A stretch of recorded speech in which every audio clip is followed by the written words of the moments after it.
Hey there, amazing people. I'm thrilled to have you here today. We're thrilled to present to you our video dedicated to timeline of protests against Rodrigo Duterte. Enjoy. The following is a timeline of protests against Rodrigo Duterte, the 16th president of the Philippines, and his policies. Issues were addressed in the protests including the war on drugs, employment issues, anti-terror law, and the government's response to the COVID-19 pandemic. In this section, we'll be peeling back the layers of 2016 to reveal its true essence. August 24, Urban Poor Coalition Kalipanan ng Damayong Mahirap Academy gathered in front of the Philippine National Police in Quezon City to protest Duterte and extrajudicial killings linked to the war on drugs. November, after late President and dictator Ferdinand Marcos was privately buried at the Heroes Cemetery, a series of protests are organized by youths and militant groups, expressing their disappointment and rage against the burial and the Marcos family. They criticize Duterte for the rising number of killings in the war on drugs since his inauguration as president on June 30. December 11, celebrating International Human Rights Day, militant groups marched to Mendiola Street in Manila. This is the first protest to feature a mixed effigy of Duterte, along with Ferdinand Marcos, and the United States flag. As we progress, let's zoom in on January-June 2017 and examine its role in shaping our overall narrative. February 18, about thousands of Catholic people gathered in Manila, opposing the revival of the death penalty and calling for an end of killings amid Duterte's war on drugs. February 25, during the celebration of 31st anniversary of People Power Revolution, an altercation between APO Hiking Society musical group member and Duterte critic Jim Paredes and young pro-Duterte supporters was recorded on phone. March 8, a protest is organized by the Gabriela Women's Party in Manila as part of the International Women's Day celebrations. March 8, April 4, a series of protests in Pandi, Bulacan organized by Urban Poor Group Kalipanan ng Damayong Mahirap Academy blames Duterte for the slow process of completing housing projects for the poor. April 5, demonstrators stage protests against ASEAN summit held in Cebu. April 28, militant groups rallied in front of the U.S. Embassy in Manila, demanding the end of the Enhanced Defense Cooperation Agreement (EDCA) and withdrawal of U.S. and Chinese military forces from the South China Sea. May 24, one day after Duterte declared martial law in Mindanao, various groups gather at Mendiola Street, Quezon City, and Quiapo, Manila, calling to revoke its declaration. May 29, demonstrators gather at separate places across Metro Manila to protest martial law in Mindanao. June 30, marking Duterte's first year in office, militant groups stage a protest against the war on drugs, martial law in Mindanao, and others, featuring the angry images for the said issue. With the groundwork laid, let's now examine July-December 2017 and its connections to our previous discussions. July 2, following the killings of suspected drug users in Caloocan, about 500 Catholics joined the march to call for an end to extrajudicial killings. The Roman Catholic Diocese of Caloocan said that the killings are not the solution that will wipe out drug use in the country. July 18, youth groups stage a protest at Street Scholasticas Manila, General Santos City, and Cebu City against Duterte's war on drugs. July 21, 8 people stage a flash protest during a Congress session on martial law. The protesters were arrested and detained by police. July 24, several groups protest Duterte's second State of the Nation address. August 18, Caboton protests the continual killings under the Duterte administration. August 21, protests were held at the People Power Monument and other parts of Metro Manila to condemn the killing of 17-year-old student Kian De Los Santos during an anti-drug operation in Caloocan on August 16.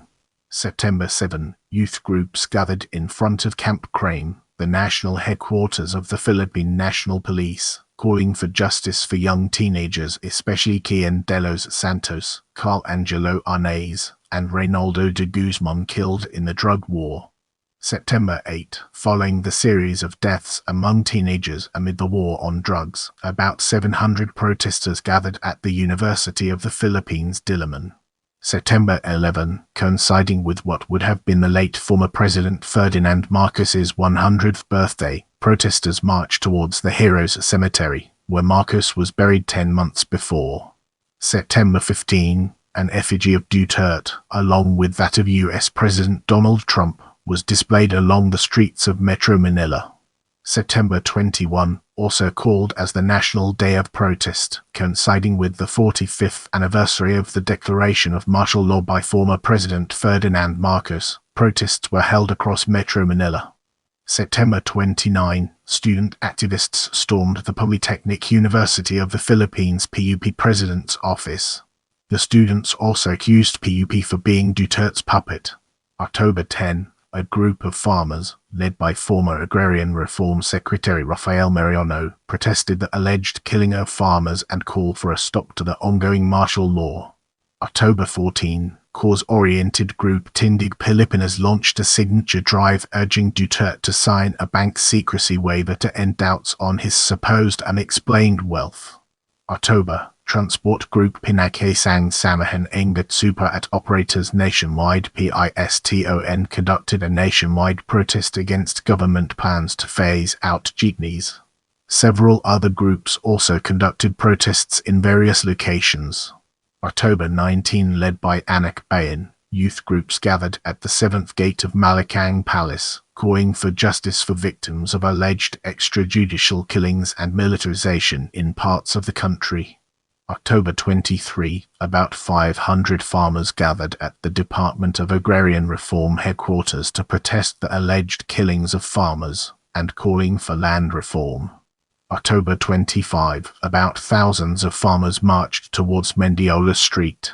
November 5, at an event called Lord, Heal Our Land led by Lingay and Dagupan Archbishop Socrates Villegas, about thousands of critics of Duterte attend a mass held at the EDSA shrine. Tindig Pilipinas key people, Senator Antonio Trillions and Representative Gary Aliano also attended the event. November 8, in Estancia, Iloilo, survivors of Typhoon Yolanda demanded for the justice for the victims of the disaster that struck in the area 4 years ago, and calling Duterte useless despite he was the mayor of Davao City at the time of the disaster. November, a series of protests erupted in Metro Manila against the visit of US President Donald Trump. November 16, peasants held a rally at the gate of the Hacienda Lucita to mark the 13th anniversary of Hacienda Lucita massacre. While the groups mainly targeted the Cojuangco Aquino family, Duterte's name was also displayed on their streamers. November 24. On the eve of the International Day for the Elimination of Violence Against Women, hundreds of women gathered at the Banteo ng Babayani, the memorial of the people killed in the extrajudicial killings. University of the Philippines Diliman launches an oblation run to protest the first-year mark of the controversial burial of late Ferdinand Marcos. November 30. Both anti- and pro-Duterte gathered in separate places across Metro Manila to protest and support Duterte's proposed revolutionary government respectively. December 1, the Alpha Phi Omega fraternity of the University of the Philippines Diliman call for an end to drug-related killings and the resumption of peace talks between the government and communist rebels, which Duterte formally ceased on November 23. December 6. Militants protest at Camp Aguinaldo, worrying about the imminent crackdown against the rebellion, which Duterte declares the SPINPANF as terrorist organization. Evacuees from Mindanao arrived in Metro Manila to protest the extension of martial law. December 7, about hundreds of youths, led by Anak Bayan and other groups, gathered along Mendiola Street to protest the series of killings and human rights abuses. December 11. Militant groups in Naga, Camarines Sur, the hometown of Vice President Leni Robredo, protest the killings in the country as part of the International Human Rights Day celebrations. December 13, militants and students protest the extension of martial law. Now, let's shift our perspective and explore January through a fresh lens, unlocking new perspectives. January 15, protesters gathered at a market in Manila to call for the revocation of the Tax Reform for Acceleration and Inclusion Law, also known as the TRAIN law. January 18, students from the University of the Philippines UP Diliman protested the Securities and Exchange Commission's SEC order to shut down the online news site Rappler. Protesters also condemned other government policies. January 19, the National Union of Journalists of the Philippines NUJP holds a protest at the 11th World Scout Jamboree Memorial Rotunda between Timog and Tomas Morato Avenue in Quezon City against the SEC's order to rescind Rappler's operating license. The protest, dubbed the Black Friday Protest for Freedom, calls for freedom of the press in the administration. January 24, transportation group PISTON holds a protest against the planned jeepney phase-out. January 25, Kadame gathered at a market in Manila to protest against the TRAIN law. January 26, Gabriela holds a protest against the TRAIN law. Several groups such as NUJP, Anak Bayan, and UP Diliman hold a concert protesting the imminent closure of Rappler, the TRAIN law, human rights abuses, and other issues. February 1, dubbed as Pambanzang Walkout English, National Walkout, students from various universities protest against the proposed constitutional reform also known as charter change or cha-cha, the imminent closure of Rappler, the TRAIN law, and other issues. February 8. Kadame gathered at National Housing Authority headquarters.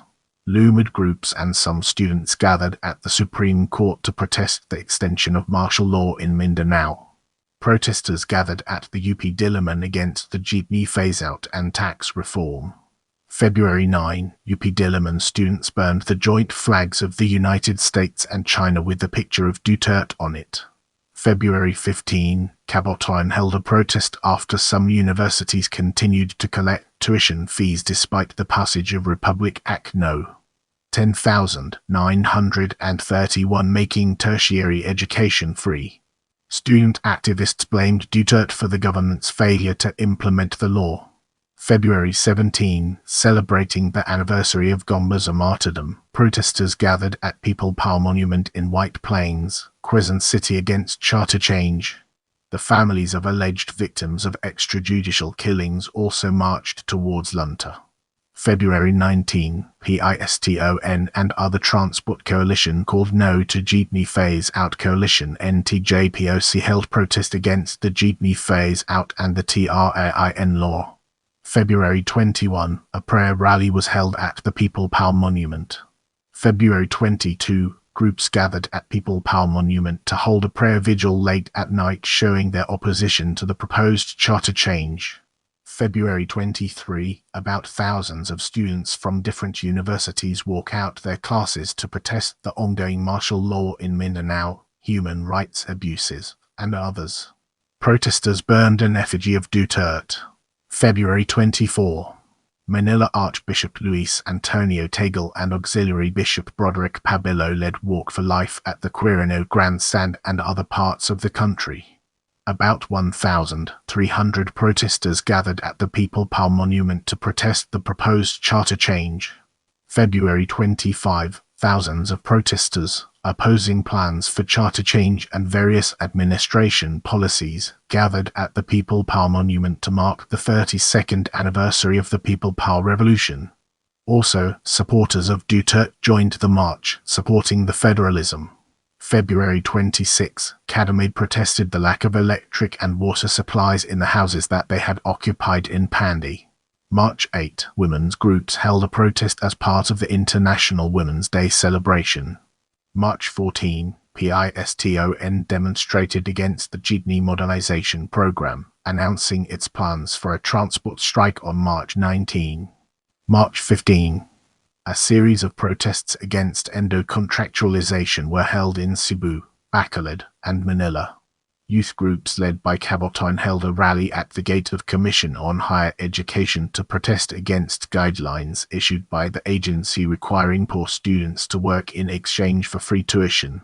March 19, PISTON held a protest against the jeepney modernization program, which drivers say would lead to the loss of livelihoods. As a result, jeepney operators had to work early in the morning to avoid inconvenience. April 10. Local and national groups in Baguio rally against the Quo Warranto petition filed by Solicitor General Jose Colida against Sereno. Meanwhile, few anti-Sereno protesters also flock. April 16. Militants rally in front of the Department of Labor and Employment headquarters, calling to end the practice of endo-contractualization. April 17. Workers and priests urged Duterte to sign the executive order ending contractualization. Meanwhile, various groups staged protests in Manila, Pasay, and Quezon City. Supporters of Australian missionary Sister Patricia Fox stormed the front of the Bureau Immigration Office. Immigration officers arrested Fox the previous day for allegedly joining an anti-government protest.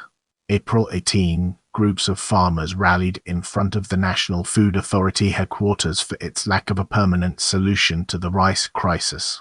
April 27. Labour groups gathered at a forum to discuss the Duterte's failure to sign an EO ending contractualization. The groups also announced plans for Labour Day protests that will be held at Mendiola. Prepare yourself for an eye-opening discussion on August 2018 in the upcoming portion of this video. May 1. Protests are held about the executive order on endo with Duterte's effigies. Duterte signed the executive order ending the contractualization, only to be dismayed by the labor groups when what Duterte signed is about for the employers, not the workers. May 7. Health workers march to protest the low salary and contractualization. May 11. Supporters flock to the Supreme Court where Sereno is scheduled to face her colleagues for the vote on the Quo Warranto petition against her. She was then ousted in an vote. May 12. Few students protest the removal of Sereno. One of the students showed a picture depicting Duterte as Thanos. May 15. Protesters, including activist priest Robert Reyes, displayed a coffin with pictures of 8 justices that voted to oust Sereno in front of the closed SC front gate. May 18. Students protest the ousting of Sereno and other administration issues from war on drugs to martial law, and distributes flyers criticizing the Supreme Court vote on the Quo Warranto petition to motorists and pedestrians. May 21. Several groups gathered at the gas stations to protest the continuous increase of oil prices attributed by the TRAIN law. May 23. Coinciding the first anniversary of Maui crisis, several groups march toward Mendiola and call for an end of martial law. May 24. A group called Stop Train Coalition launched the signature campaign to junk the TRAIN law that needed at least 1,000 signatures. May 25. Gabriela and Anak Bayan gathered at the Tricycle Terminal and Divisoria to call to stop the TRAIN law. May 29. Kilasang Mayano protests against the TRAIN law. May 30. Factory workers from southern Tagalog arrive in Manila to protest, mocking the theme of Flores de Mayo, the endo in the country, featuring the life-size effigies of Duterte. June 1. Protests against the TRAIN law held at Commonwealth of A. Quezon City. June 4. On the first day of opening classes for school year, progressive groups, teachers and students held the protests against the TRAIN law at Mendiola and also calling for wage increase. They also condemned Duterte for kissing a Filipina woman, who was revealed to be married, in his South Korea visit a day earlier. June 12. Less than 10 demonstrators interrupt Duterte's Independence Day speech in Cavite by chanting Junio Ados, Hood Pasista. Duterte, Patalsikin. June 12. Fake freedom. Fascist. Oust Duterte. One of the demonstrators was arrested for interrupting public order. Protests, dubbed as Independence Day, occurred in Cagayan de Oro with burning the flags of the United States and China. Meanwhile, in Metro Manila, both supporters and anti-Duterte demonstrators gathered at Lima San Bonifacio. Militant groups flocked at the Chinese consulate office in Makati City to protest the presence of Chinese troops in the Philippine seas. June 15, several groups held a protest against TRAIN law. June 21, several members from the Catholic Church protest the killings of the three priests Marcelito Paez, Mark Ventura and Richmond Nilo. June 22, about 200 members of priests, nuns, and laity held a march to call for the justice of the slain three priests. Gabriela condemned the apprehension of bystanders, known as Oplan Tambay, and protest the TRAIN law. June 25, in Albay, transport group Conda PISTON held the strike against the TRAIN law and the jeepney modernization program. June 27, militant and religious groups protest against the Oplan Tambay. June 29, students from UP Diliman and University of Santo Tomas and other militant groups protest against the policies of the Duterte administration. July 6, members of Anak Bayan gathered outside QCPD station to call for justice for Genesis Argoncillo, who was allegedly killed by the detainees following his arrest related to Oplan Tambay by protest. July 7, religious groups call for the justice of slain priests Marcelito Paez, Mark Ventura and Richmond Nilo and brought a coffin with the words Kuluan freedom, sovereignty, EJK, respect, and PCGG Presidential Commission on Good Government written on it. July 17, demonstrators from southern Tagalog begins a 7-day walk to Metro Manila. July 20, public school teachers in Bacolod City staged a rally calling for salary increase. July 22, church leaders and opposition figures such as Senators Antonio Trillans IV, Risa Hontiveros, and Bam Aquino gathered at the University of the Philippines in Diliman to oppose charter change. July 23, different groups, coalitions, and organizations held a nationwide protests on the day of Duterte's Third State of the Nation address. August 17, progressive groups protest against inflation due to the TRAIN law. August 27, protests were held on National Heroes Day. August 28, families of drug war victims, along with Bayan Muna representative Neri Colmenores, filed the complaint to the ICC against Duterte for crimes against humanity. In the next portion, we'll be immersing ourselves in the realm of September December 2018 and examining its broader implications. September 3, youth groups protests against the extension of martial law in Mindanao. September 6, members of Tindig Pilipinas gathered outside the Supreme Court to show support to Sen. Antonio Trillans, following the revocation of his amnesty by President Duterte. Students from UP Diliman walk out their classes to protests against the martial law in Mindanao and other administration policies. September 11, marking what would have been the 101st birthday of Ferdinand Marcos, several groups held a rally at the gate of the Libinggan Enga Bayani. September 20, several groups held protest on the eve of the 46th anniversary of the declaration of martial law. Senator Risa Hontiveros and Representative Tom Villarin are also present at the event. September 21, nationwide protests are conducted, coinciding the 46th anniversary of the declaration of martial law. October 2, UP Diliman stage protests after being included in the Red October plot. October 25, militant groups gathered at Taft Avenue in Metro Manila following the killing of 9 farmers in Sagay, Negros Occidental 5 days earlier. November 2, relatives of forced disappearances desaparecidos gathered in front of the Quiapo Church. Only 6 have been recorded missing under the Duterte administration at this point. November 7, few law students from UP Diliman protests for the killing of human rights lawyer Benjamin Ramos.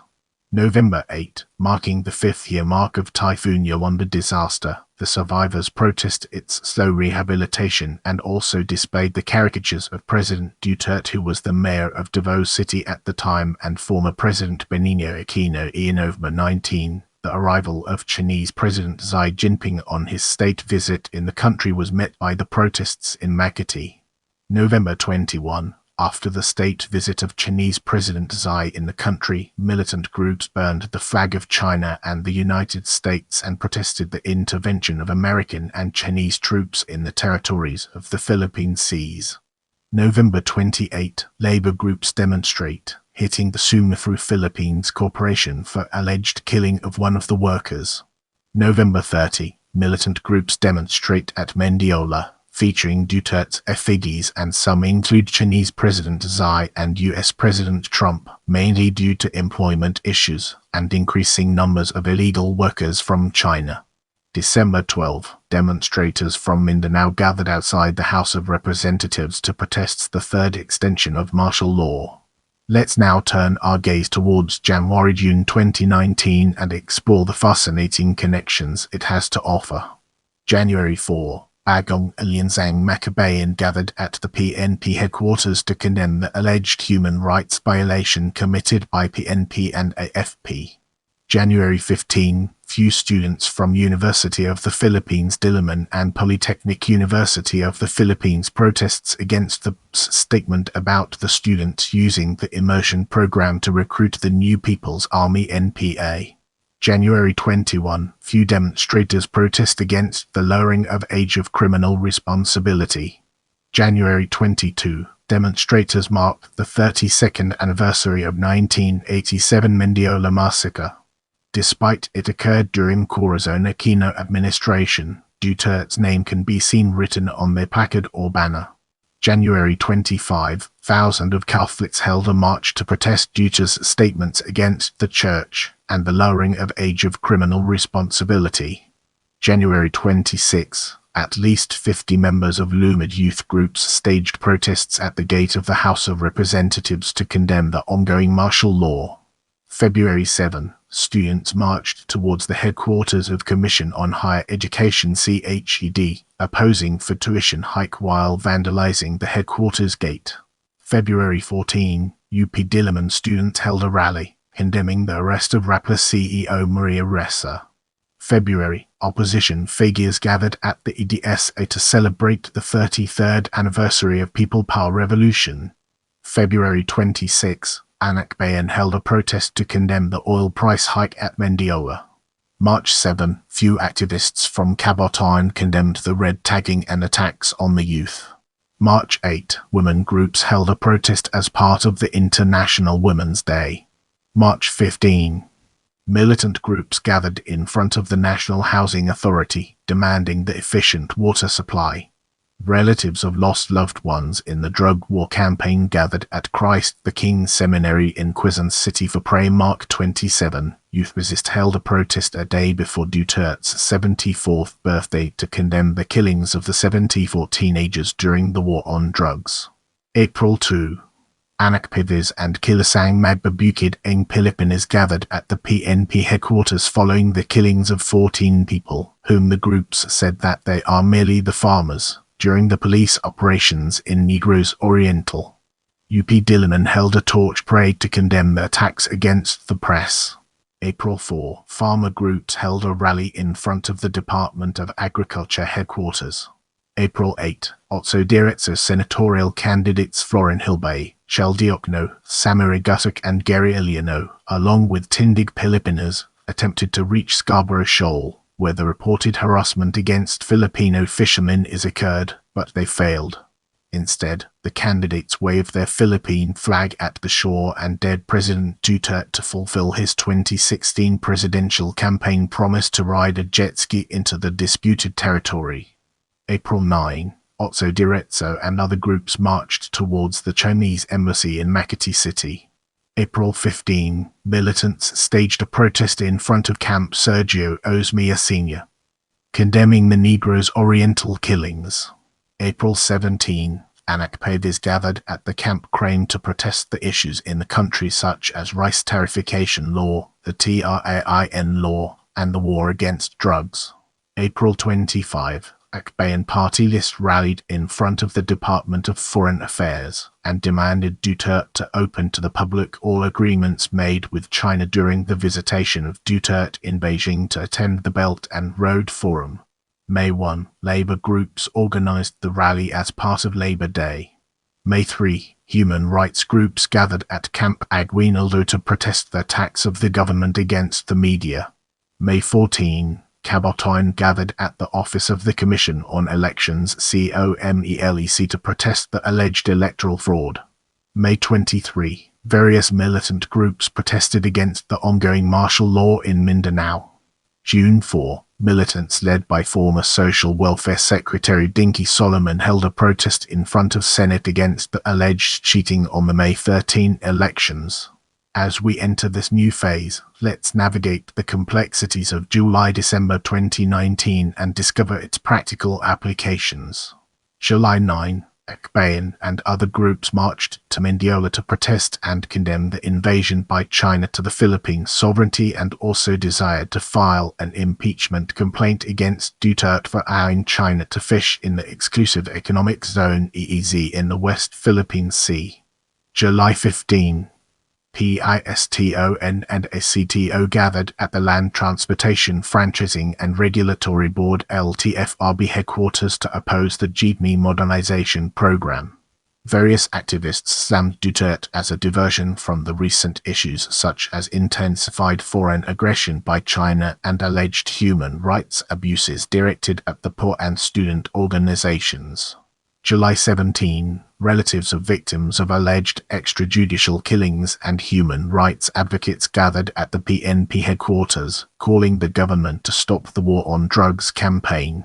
July 22, several groups held a rally read Duterte's fourth State of the Nation address. July 30, Labour groups hit Duterte for vetoing the anti-endo bill. August 13, the Student Christian Movement of the Philippines SCMP University of Santo Tomas chapter, together with other local groups, launched a protest outside the university condemning the worsening violence in the country, especially in the wake of Negroes' peasant killings. Linus Del Mar, chapter spokesperson, said that God does not want a country of killings where justice is not recognized. August 20. UP Diliman students walked out their classes to protest the military intervention in their campuses and other administration policies. August 23, protests against the impending release of Antonio Sanchez, the perpetrator of the murders of Eileen Sarmenta and Alan Gomez in June 1993, from the prison were organized by University of the Philippines Los Baños, where the mother of Alan Gomez is present, and Gabriela. The students also hit Duterte through their placards, despite Duterte opposes the release of Sanchez. August 26, workers marched towards the streets in Manila to protest the government's failure to end the endo. September 12, church leaders and peace groups called the government for the resumption of peace talks. September 13, LGBT groups gathered at the UP Diliman to demand the passage of SOGIE Equality Bill. September, demonstrators held the protests to remember the 47th anniversary of the declaration of martial law. September 30, transport groups held a nationwide strike to protest against the jeepney modernization program. October 30, relatives of alleged extrajudicial killings, whose faces were covered by the white mask, gathered at the Mendiola. November 30, various groups nationwide staged the protests on Bonifacio Day with the caricatures of Duterte, along with President Donald Trump and Chinese President Xi Jinping, were shown. December 11, human rights advocates held a rally in celebration of International Human Rights Day. They also featured Duterte's effigy, as well as the artwork of Trump Duterte. In the upcoming section, we'll be dissecting January-June and exploring its intricate connections to our topic. January 10, militant groups gathered outside the Department of Foreign Affairs DFA headquarters to protest the deployment of Filipino troops to the Middle East, following the escalated tension between Iran and the US after the US airstrike that killed Iranian General Qasem Soleimani on January 3, 2020. DFA Secretary Teodoro Locsin confronts the protesters who refused to give him the microphone to speak.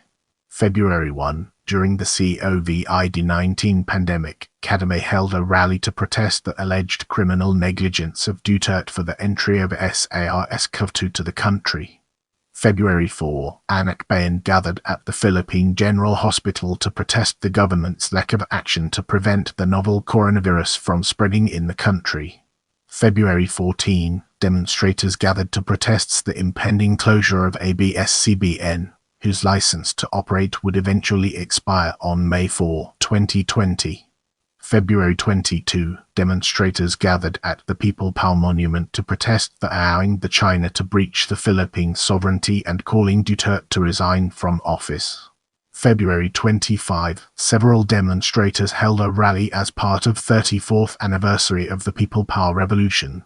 March 3, protests against anti-terror bill were held in front of the House of the Representatives. April 1, 21 protesters who were demanding food and other assistance were arrested in Quezon City for staging a rally without government permit. May 8, several groups gathered at the University of the Philippines Diliman in Quezon City to protest the shutdown of ABS-CBN. June 3, 4, 12, various groups gathered at the University of the Philippines to protest and call for the junking of the Anti-Terrorism Act of 2020, which was approved by the House of Representatives. June 26, LGBT groups marched towards Mendiola Street in Manila to protest the anti-terror bill. At least 20 people, including 2 drivers who offered rides to protesters, were arrested but no formal charges have been filed against them. June 30, protesters held a rally to mark the 4th year of presidency of Duterte. In this chapter, we'll be shedding light on July-December and its role in shaping our understanding. July 4, a day after Duterte signed the controversial anti-terror bill, protesters gathered at UP Diliman to condemn it.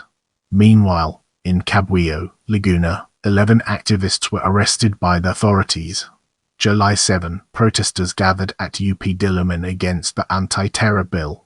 July main phase, a series of noise barrages was held outside ABS-CBN News to show support of the network and protest against the government's rejection of the network's franchise application. See the following citations. July 13, noise barrage muling isinagawa para panawigangabalik sa ang ABS-CBN TV patrol. July 14, noise barrage para sobalik ang ABS-CBN muling isinagawa TV patrol. July 16, religious groups nakalahok sa noise barrage para soprangkisa ang ABS-CBN TV patrol. July 17, dit supernakisa sa noise barrage para sa ABS-CBN TV patrol. July 18, metro-wide noise barrage dipinawidin ang Subata sa Kapamilya Network TV Patrol. July 19, Subata para sa ABS-CBN Nanjubabo sa noise barrage. Caravan TV Patrol. July 23, environmental groups nakisa sa noise barrage ang ABS-CBN Employees TV Patrol. July 20, noise barrage sa labas ang ABS-CBN Compound Patuloy Porin TV Patrol. July 28, noise barrage sa labas ang ABS-CBN Compound Hindi Porin Natitinig TV Patrol. July 27, several demonstrators held a rally, dubbed as Somagkesa, on the day of Duterte's 5th State of the Nation address. August 25, some jeepney drivers and youths held a protest in front of the headquarters of Land Transportation Office LTO. August 31, groups held a rally in front of the ABS-CBN headquarters to show solidarity for the network and also tore off the pictures of the 70 Congress members who voted against the network's renewal. September 11, several LGBT communities held a rally to protest Duterte's absolute pardon of Joseph Scott Pemberton, who was convicted of killing LGBT trans woman Jennifer Lord in October 2014.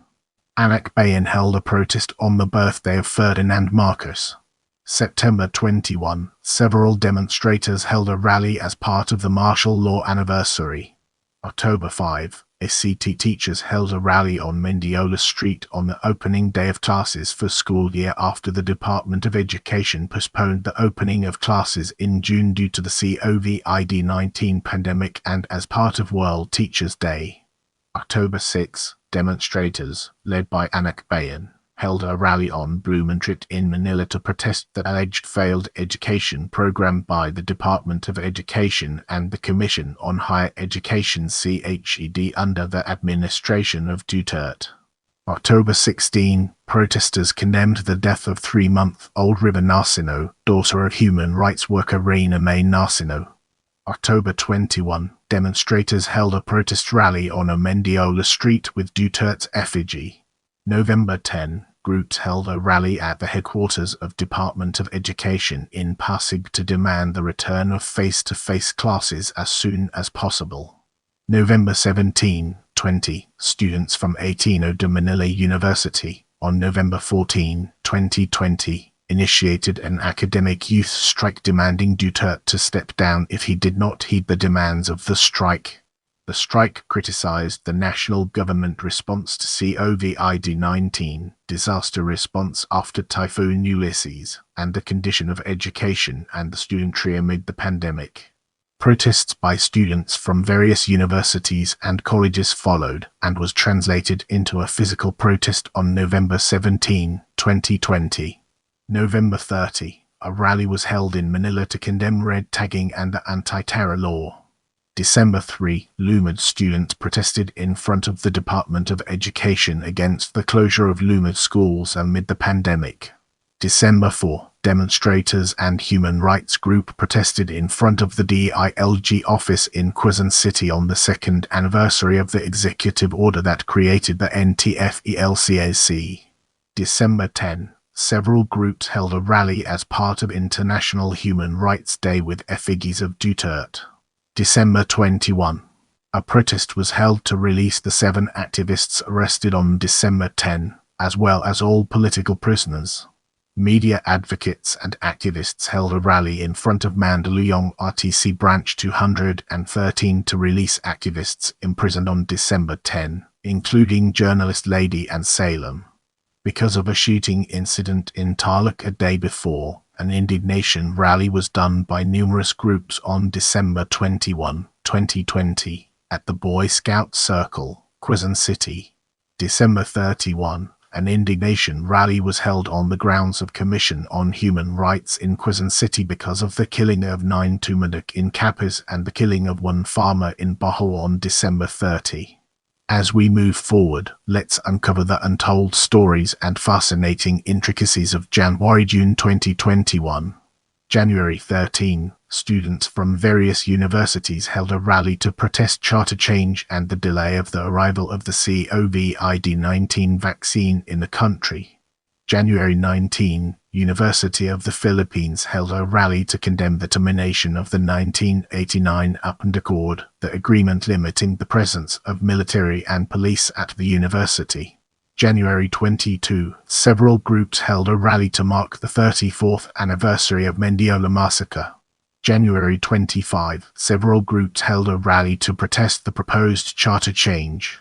February 2 and 9, protesters supporting and opposing the Anti-Terrorism Act of 2020 held a rally outside the Supreme Court.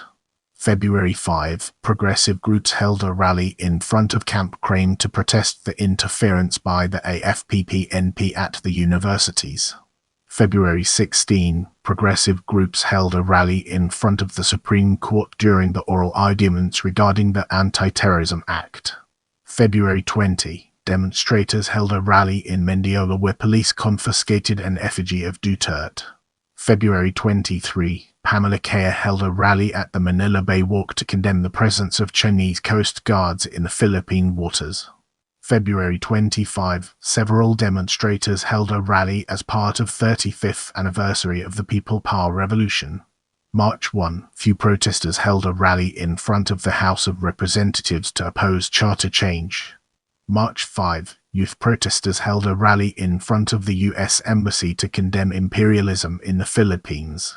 March 8 and 12, various groups held a protest to condemn the simultaneous raids in Calabarzon that resulted in the deaths of 9 people. March 15, Gabriela and PISTON held a rally to protest the government response to the COVID-19 pandemic. March 17, progressive groups held a rally in front of the CHR headquarters to condemn the government's handling of the COVID-19 pandemic. March 20, transport and youth groups, together with SCMP, called for economic aid and protested oil price hike and the planned jeepney phase-out amid the COVID-19 pandemic. April 24, peasant members and other advocates biked to protest government's response to the COVID-19 pandemic. April 26, PISTON held a rally to demand the full resumption of transport operations, as jeepney drivers were affected by the COVID-19 pandemic. May 1, Labor Day protests were held by several groups on issues related to employment and the handling of the COVID-19 pandemic. May 7, several groups gathered at the Chinese embassy in Makati City to protest the territorial dispute in the West Philippine Sea.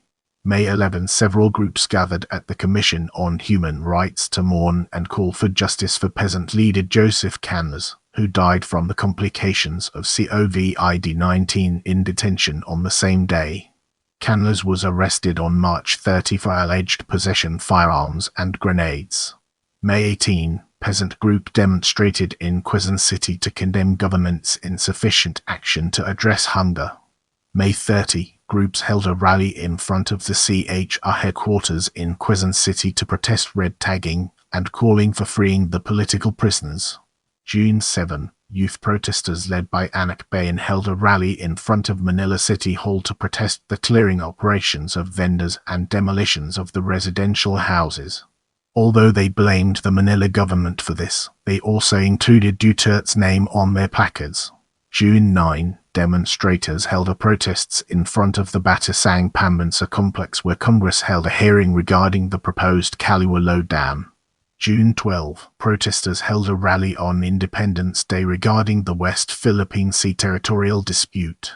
June 17, various groups held a rally to condemn the killings of 3 Lumads in Lianga, Surigao del Sur, by state forces.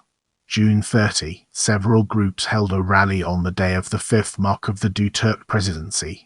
Brace yourself for an enlightening exploration of July-December 2021 as we dive into its profound implications. July 1, relatives of victims of war on drugs held a protest demanding to hold Duterte for the human rights violations. July 4, progressive groups held a rally in front of the U.S. Embassy to call for the termination of the Visiting Forces Agreement. July 6, progressive groups held a rally in front of the Supreme Court to call for the repeal of the anti-terrorism law. July 10, several groups gathered at the gate of the ABS-CBN Corporation headquarters to mark the first year of the network shutdown. July 12, marking the 5th anniversary of the South China Sea arbitration, Akbayan and Pamalakaya, along with other groups, held a rally in front of the Chinese embassy to condemn Duterte's lack of action in relation to the dispute in the West Philippine Sea. July 16, various groups held a rally in front of the Department of the Interior and Local Government National Police Commission in Quezon City regarding the killings of the activists. July 19, workers marched to the Department of Labor and Employment (DOLE) to condemn the employment issues regarding the endo-contractualization. July 20, progressive groups held a rally in front of the Department of Interior and Local Government (DILG) to condemn the failed response to the COVID-19 pandemic and human rights abuses. July 26, different groups, coalitions, and organizations held protests on the day of Duterte's 5th and last State of the Nation address. August 20, Akbayan held a protest to support the flagging of DOH by Commission on Audit's COA for irregular expenses worth over $1 million, while condemning both Duterte and DOH Secretary Francisco Duque through their placards. August 30, September 1, health workers from various hospitals in Metro Manila held a protest over non-payment of their salary and benefits and called for Duque to resign. August 31, a streamer read Duterte, Duque, Alice Diane, was installed on the overpass at Commonwealth Avenue in Quezon City. September 13, on the day of opening classes for school year, Alliance of Concerned Teachers ACT held a rally to demand a return to safe face-to-face classes. SCMP, together with other youth groups, also lead a protest at Mendiola, condemning Duterte's approach to COVID-19 pandemic. They also said that online distance learning amidst the pandemic received little aid from the national government. They urged the government for safe resumption of classes and the provision of educational aid for students. September 18, a group called Gising Maharlika held a rally to demand the cessation of mandatory wearing of face mask and COVID-19 vaccine, believing that the deaths were attributed to the vaccine. September 20, nuns and teachers held a rally at Street Scholastica's College in Malate, Manila, to condemn alleged corruption in government. September 21, several demonstrators held a rally to mark the 49th anniversary of martial law. September 24, the Confederation for Unity, Recognition and Advancement of Government Employees held a rally in Quezon City to demand wage increases for employees of government-owned and controlled corporations. October 5, Alliance of Concerned Teachers held a rally as part of World Teachers' Day. October 6, several groups gathered at the Commission on Human Rights (CHR) to condemn the 2022 presidential bid of Bongbong Marcos. The protest featured effigies of Bongbong's father Ferdinand and Duterte. October 16, Amihan National Federation of Peasant Women AMIHAN held a noise barrage at Nipa Mart in Cuba as part of the World Food Day celebration. October 21, peasants marched to Mendiola for land reform. October 29, Catribu Youth and other organizations held a protest as part of the 24th anniversary of the Indigenous Peoples' Rights Act. Families of drug war victims held a mass at the CHR. November 14, protesters gathered in front of the CHR to oppose the presidential and vice presidential bid of former Senator Bongbong Marcos and Davao City Mayor Sara Duterte respectively. November 18, UP Diliman students held a rally marking the 5th year of the burial of Ferdinand Marcos. November 24, Bayan Muna led by Neri Colmenores, Anak Pavis and Pamela Care held a protest in front of the Chinese consulate to condemn the water cannon attack by the Chinese Coast Guard to the Philippine boats. November 30, demonstrations were held on the Bonifacio Day. December 10, several groups held a rally as part of International Human Rights Day. December 14, demonstrators protested against jeepney phase-out and oil price hike. In this section, we'll be exploring January-June 2022. January 22, protesters commemorated the 35th anniversary of Mendiola massacre in Cavite. February 26, students in University of the Philippines Cebu protested in condemnation of the New Baton massacre. Let's zoom in on protests outside the Philippines and understand its implications.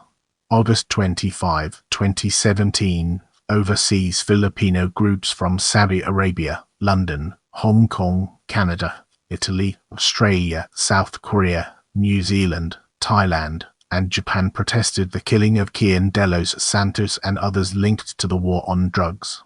April 12, 2018, Bayan held a protest against Duterte in Hong Kong over the tyranny and spate killings amid the drug war campaign, and also calling for the resumption of peace talks. September 4, 2018, a protest was held in Jerusalem against Duterte, who was scheduled to meet with Israeli President Reuven Rivlin for a weapons deal between the two countries, with pictures showing Duterte holding a Galil assault rifle with the header "Stop the Killings." June 2020, a lone protester, Enzo Monzomo, son of Edu Monzomo, stood outside UN headquarters in New York City while holding a placard denouncing human rights violations, the conviction of Maria Ressa, the shutdown of ABS-CBN, and the passage of anti-terror bill. July 26, 2020, Filipinos in London held a protest in front of the Philippine Embassy, condemning the anti-terror law. September 21, 2020, demonstrators held a rally outside the Philippine consulate in New York City on the anniversary of martial law. March 15, 2021, activists in Los Angeles held a rally to condemn the Bloody Sunday killings. May 5, 2021, Filipino migrants in London marched to Trafalgar Square to protest the handling of the COVID-19 pandemic. June 16, 2021, Filipino Americans rallied in front of the Philippine Embassy in Washington, District of Columbia with a dinner reception celebrating the 75th year of U.S.-Philippine relations was held. July 25, 2021, protesters gathered at the Philippine consulate in New York City ahead of Duterte's 5th SONA. September 16, 2021, Filipino-American activists held a rally in front of the United Nations in New York to oppose presidential spokesperson Harry Roque's nomination to the International Law Commission, which the group believed that this is the way for the Duterte administration to avoid accountability for his war on drugs to the international community. September 22, 2021, Filipinos in The Hague, Netherlands, held a rally as part of the martial law anniversary. Remember to follow me on social media for behind-the-scenes content and updates.